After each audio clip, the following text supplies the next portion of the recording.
大家好，我是帅弟，我们又见面了。我现在在美国的弗吉尼亚州，今天带大家参观一下美国月入$6000打工人的这个出租单身公寓长什么样子。我这个朋友吧，他前年刚毕业，但是那时候工作不是很好找，再加上美国经济总体比较差，所以一直在找工作。最近才刚找了个工作，上了个岸，所以立马租了一套稍微好一点的公寓。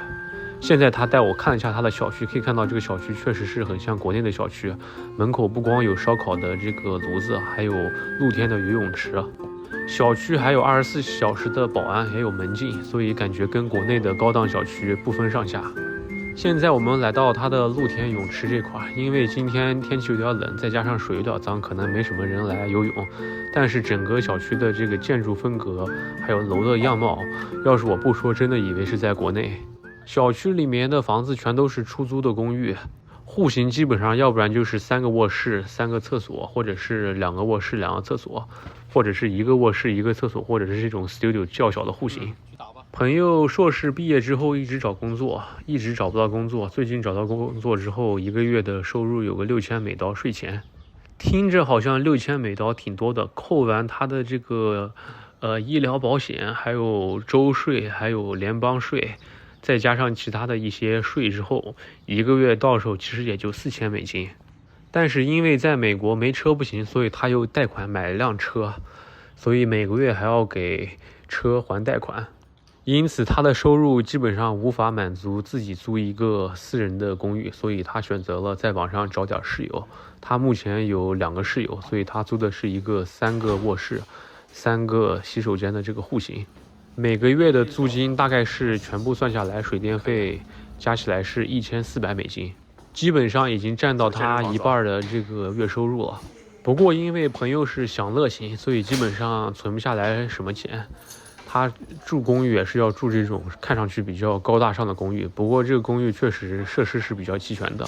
健身房也是有的，而且是免费使用的。整个公寓的地理位置也是非常好，距离美国首都开车也就不到20分钟。公寓这边还有可以烧烤的炉子，平常夏天的时候我们就可以来这边边烧烤边吃饭，对面还能看到美国首都的华盛顿纪念碑。朋友说他的车每个月车贷就要$400，再加上房租基本上已经支出$2000了，然后他吃也是比较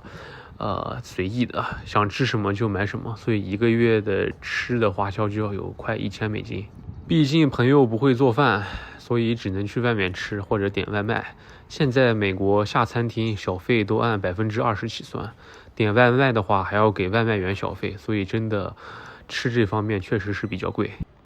这么算下来的话，他每个月剩余的还剩$1000，但是他这$1000平常还要出去旅个游，或者是泡个妞之类的，请女生吃个饭。这么算下来的话，基本上每个月能存个$500都已经很不错了。像朋友还好，家里面给他付了上研究生的学费。如果是美国学生的话，基本上70%的美国学生都要有这个学生贷款。所以说，刚毕业的美国学生基本上也是存不下来钱的。而且再加上美国学生也没什么存钱的意识，基本上有了钱就会选择去世界各地旅游。所以表面上看起来他们是到处旅游，到处吃好吃的，其实银行账户都为零。朋友现在带我参观一下公寓的公共区域吧，他这边什么会议室呀、电脑房呀、台球桌呀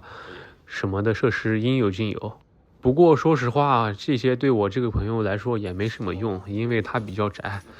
就平常的话还是比较喜欢宅在家里面，也不会专门来到这种公共区域跟别人打交道或者是聊天之类的。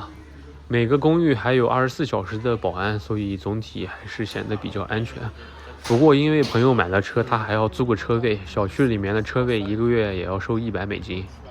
所以说在美国刚毕业的学生来这边，大部分除了是省吃俭用能攒点钱之外，主要还是为了积攒点工作经验。但是我朋友现在他也很迷茫，因为现在是用的学生签证，拿不到美国的工作签证，他就只能回国。